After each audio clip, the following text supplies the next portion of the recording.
Hello, and welcome to this short tutorial on how to register for the Texas IFTA fuel tax account. IFTA is an international fuel tax agreement. It is a license that every truck company that does over-the-road interstate that is also over 26,000 pounds is required to have. And the way that you know that a company has got an IFTA license, if you look on the side of their truck, they will usually have a sticker on it, a unique sticker that is specific to that company. But fuel tax is that system that allows trucking companies to report on their fuel tax. It's filed every quarter, 3 months, every 3 months. January, February, and March is the first quarter. April, May, and June is the second, and so on and so forth. There's 4 quarters in a year, and every company that has a license, an IFTA license, is required to file in their base state. The base state is where your company is registered, where your LLC or your Inc. Incorporation file is maintained. So in this particular tutorial, we're looking at the state of Texas, and previously you had to send a form to the state of Texas. It took about 6 to 8 weeks. It is painfully slow. It is the slowest state in all of the USA. You can imagine in 2022, they're still doing paper systems. It was annoying, just to put it mildly. But never worry. This tutorial is going to show you how to do it online with a lot of ease. You're going to need a few things. But first and foremost, you need to go over to comptroller.texas.gov. Comptroller is actually spelled with C-O-M-P-T, comptroller, just like it is over there, not controller, but comptroller. So take note of that if you just listening to this video. So once you get to that, then you will notice under the Business Center section, you will notice this web file e-systems login, and you can do a lot of things. And one of the things that you can do is file and pay electronically. That's the main advantage. You can register for a lot of other Texas systems, but today we are more interested in the in how to get your IFTA fuel tax license for the very, very first time. To get started, you want to click on eSystems Login, and that's this link or this banner over here right under the Business Center.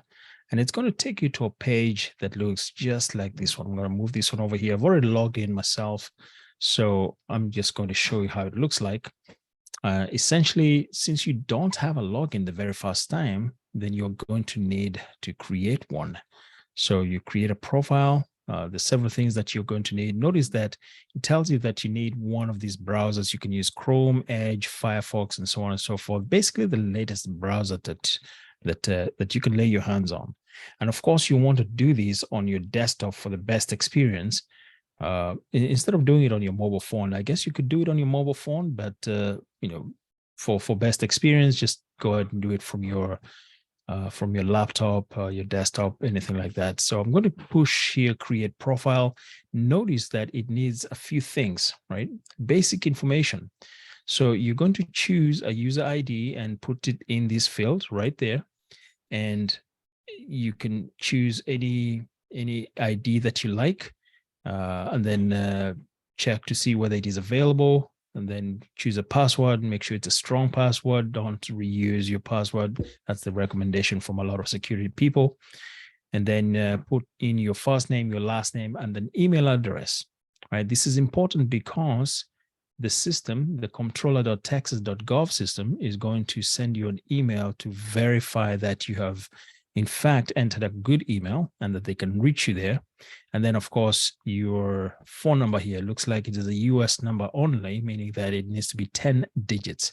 If you have an international number, like say a Canadian number or a Mexico number, since you can get IFTA in Canada as well, then be sure to put that in.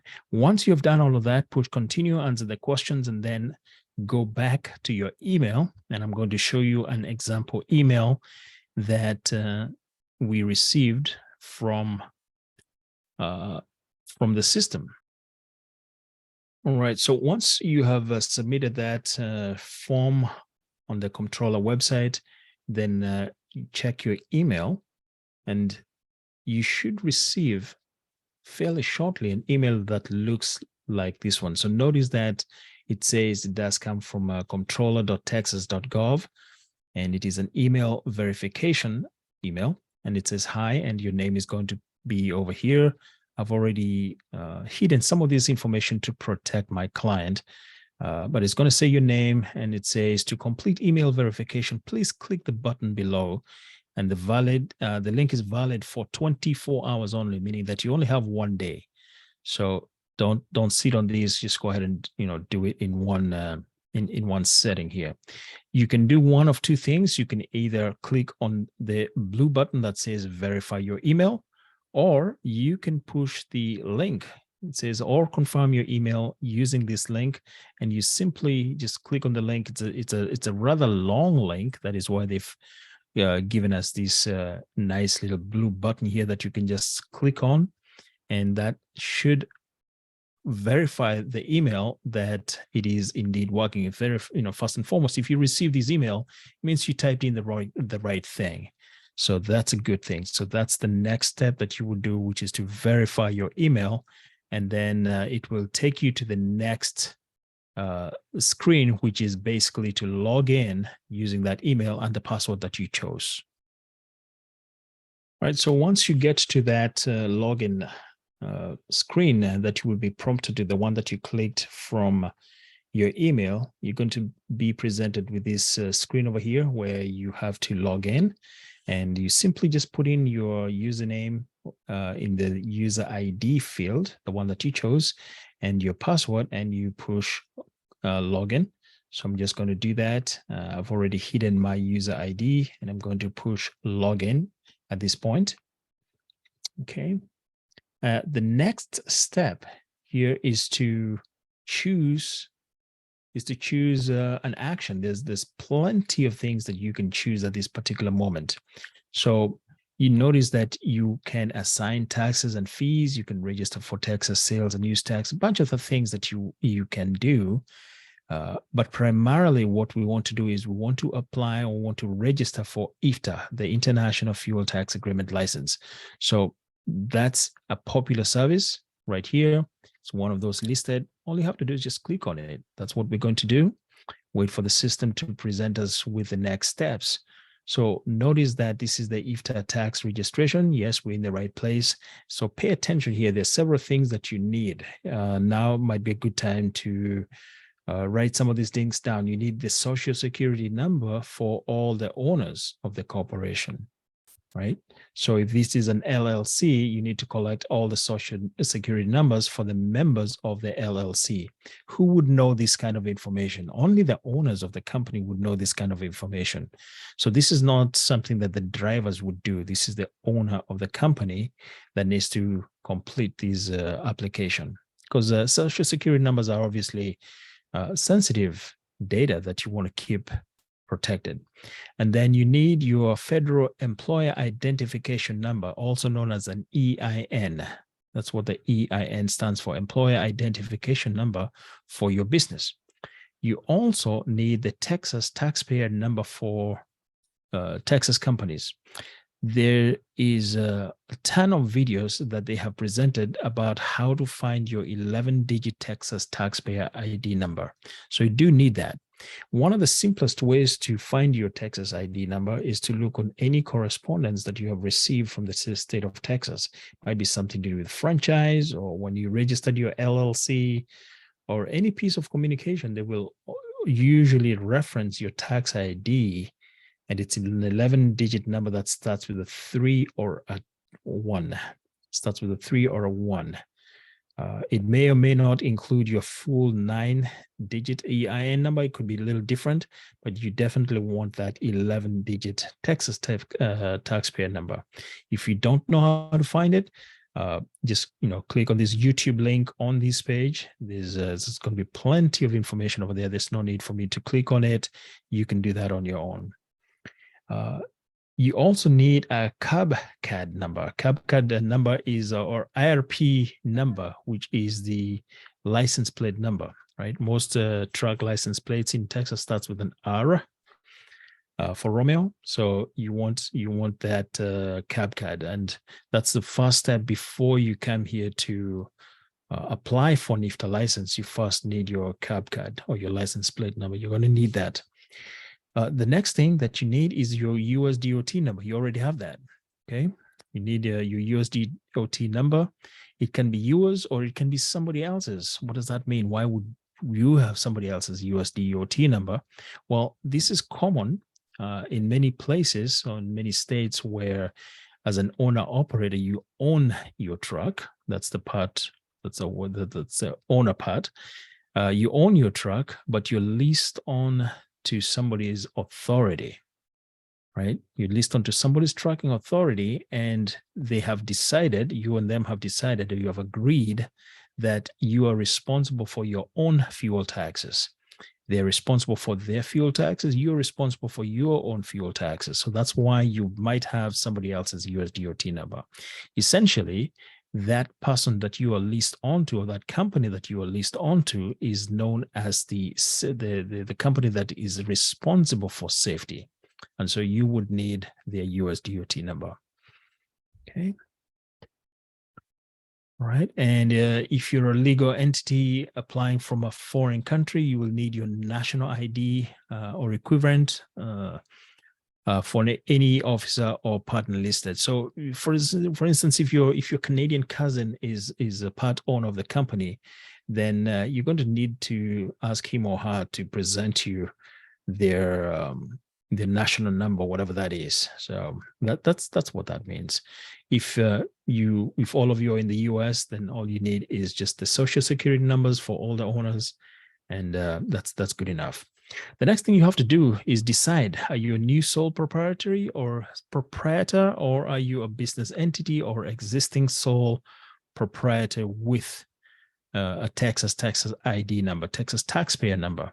This is the most common choice: the business entity or existing sole proprietor with Texas taxpayer number. Remember that 11-digit Texas taxpayer number or Texas taxpayer ID? That's the one we're talking about here. So if you already have that, that's exactly what you need. So we're going to check that box, and we're just going to push continue. And we're saying that we have that. So I am going to enter my Texas 11-digit ID here. So I'm going to pause my screen here while I enter it, and then I'm going to come back and show you what happens next. All right, so I've entered my Texas taxpayer ID number, and this is the screen that I am presented with. Notice that the system will attempt to ask me to verify that, in fact, that is the Texas taxpayer number that I entered, and it will display the full name. In this particular situation, it did exactly that, and I have masked some of this information in order to protect my client. All right, moving on right along, then this should be a familiar form if you've been anywhere near a computer in the last 2 weeks, maybe even a little less than that. You might have been asked to fill in your name and address. Pretty standard fare. All you have to do is just do exactly that. Put in your mailing address, city, state, zip code, all of that good stuff. Check and double check to make sure that you put in the right thing, and then push continue. Right, good deal. So in the previous screen, we entered our mailing information and address. I guess those are the same thing. And we pushed continue. We verified the address.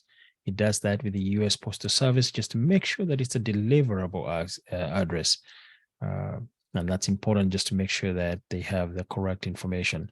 On this screen now, we're going to enter our federal EIN number. Remember, that's one of the requirements that they stated that we needed. So that's the EIN.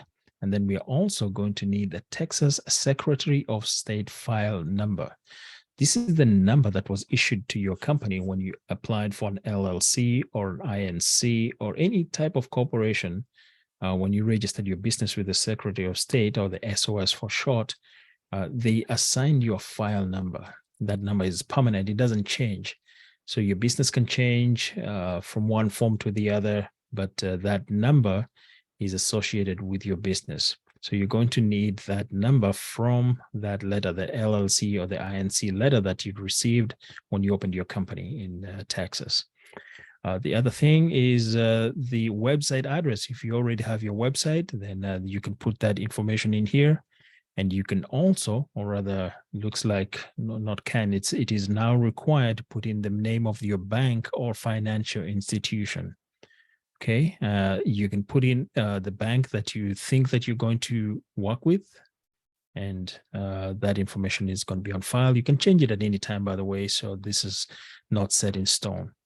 You also probably want to fill in an alternate contact information for business records. This might be one of your business partners in the company, an owner of the company, or the secretary of your company, somebody who is able to discuss your tax business, your company's tax business. So we're going to go ahead and fill this out and then push continue. I'm going to pause the video here while I do that, and then we'll come back here in a second. All right, in the previous screen, we entered the federal EIN number and we entered our Secretary of State company number. And this screen is asking for the officer's information. This is where you're going to need their name, the full official first name, last name. I think middle name is optional. You can put an initial there if you like. You're going to need their phone number, their email, and then you will need their social security. This is where that social security number is needed. Remember that that is one of the things that was required. And the social security number that you're using here is for one of the owners. So if you have more than one owner, then there's a likelihood that you're going to need all the owners' personal information. And then, of course, you are going to need the mailing address. Okay. And this is where they receive their mail. It can be the company's mailing address or the officer's mailing address. I would suggest that you just keep one mailing address, which is for the company. Okay, we're going to pause the video here again, and then we'll come back as soon as we fill in all this information, and I have pushed continue.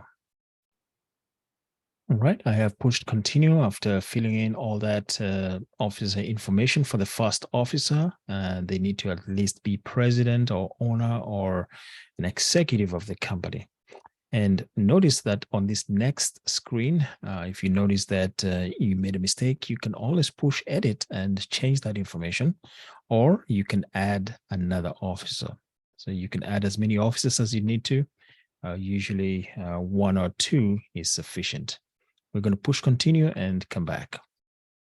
All right, we're back and we're now at the IFTA tax registration business location. Notice these questions are fairly simple. These are things that you already know. Basically, the trade name, the actual name under which your business operates, that's what you want. You're just repeating your official name. That's what you want.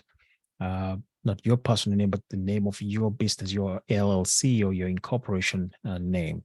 That's what they want to find out here. And then the telephone number that you're going to use for your business. It can be your cell phone as well. A lot of people do that these days. And then the usual, the city, the state. Obviously, once you click on the city, it is going to give you a selection of the county as well. We're going to pause here again and come back in a second.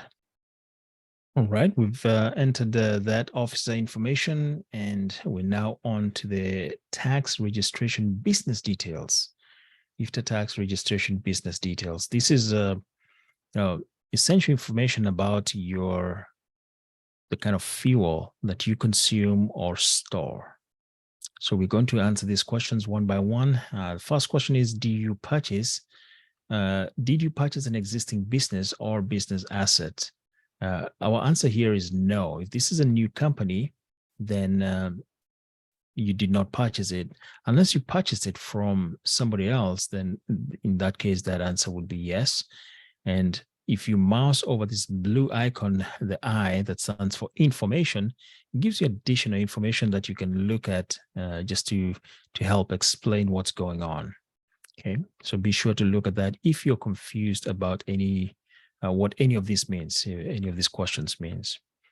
Right? Does your business have an authorized agent or representative? Most likely the answer is yes. And you want to put that information somewhere. Okay, they're going to ask that for that information. Do you have a Texas apportioned license card account number? This is important. This is where you say yes. If you already have the apportioned license card number, this is where you're going to put that in. And we are going to put in the number of company, the number of trucks that require the decals, right? So if you have one truck, you don't need to put in 2 decals, you put in 1. They're asking for the number of trucks, and they know that each truck requires 2 decals. So you just need to enter here the number of trucks, the number of motor vehicles. Okay, we're going to come back and enter these apportioned license account number. I'm going to leave that one for last so as I can protect my client. Then answer the following questions. Am I in a lease? Are you in a lease agreement and operating under another carrier's DOT number? Remember, we talked about how an owner-operator might actually be doing that. It's a very common occurrence. So here, just enter as appropriate. In my particular case, the answer is no. I'm not in a leasing agreement. And so they will want to know my US DOT number. I am going to put that in. Have you ever been issued an IFTA license from a jurisdiction other than Texas? Basically, anywhere else in USA or Canada, have you had another IFTA license for this company? If the answer says yes, then you push yes. Then you're going to be required to put in a few more answers to some questions they want to know. In my case, the answer is no, fairly straightforward. Here's something else. The types of fuels used by your qualified motor vehicles. Check all that apply. So what does this actually mean? It means that if we check more than one, for example, if I check diesel and I check electricity or A55 or M85, I'll be required to file an IFTA license, an IFTA fuel tax return for each of those fuel taxes. Most trucks use just diesel. So stick with diesel. It's just a 1. Okay. All right. Indicate the jurisdictions in which you are operating and in which you maintain bulk fuel storage. So OP, notice that we've got OP column here, stands for operate. And bulk fuel storage means that you store fuel in those locations at the same time. You notice that by default, Texas is checked, right? Makes sense, doesn't it? This is a Texas IFTA license. Most people will want to select all OP, meaning that they operate in all these states. But wait, let's check this out. Do you also operate in Canada? And if the answer is no, you don't operate in Canada, or you don't have the proper Canadian authority, the CBSA code, then you just simply uncheck all the boxes that correspond to the Canadian provinces. Okay, that's what I did. Do you also go to Alaska? And if the answer is no, then you uncheck Alaska. Remember that to get to Alaska, you have to pass through Canada.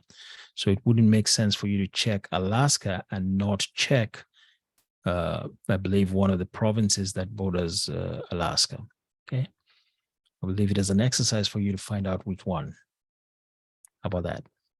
All right, I'm going to pause the video here, and then I'm going to enter my personal information here for the card account number. Push continue, and we'll be back in a second. All right, once you have entered that information and pushed continue, then you will be presented with this page that is the IFTA tax registration, review, and declarations. So essentially what they're asking you to do is look over the information that you presented to them, that you filled in on the form, and then scroll to the very bottom and click on continue. So we'll verify that and then come back and continue. Right, looks good. So once we hit that submit button, looks like we're presented with a confirmation page. So far, I see that I have got a confirmation number that my application has been submitted, accepted by the system. It does say here that they will process. Their goal is to process within 15 business days. That is still better than the 6 weeks that it was taking to do this. From my experience, it has been taking about 2 weeks, right on the money. So you can print this page in case you have any questions or you need to call the comptroller of Texas and ask them about your application. You will be asked for confirmation number and other details like your Texas 11-digit Texas ID to collaborate who you are, and that will be what they need. So once again, I am going to push continue, and we'll come back here in a second. All right, folks, I have printed out all the information that I need, the confirmation, including all the details that I submitted. In case I have any questions that I need to contact the comptroller of Texas regarding this application. And that completes this short tutorial. Thank you for watching. If you have any questions or comments, please put them down below. And be sure to subscribe for additional information. Thanks for watching. Bye-bye.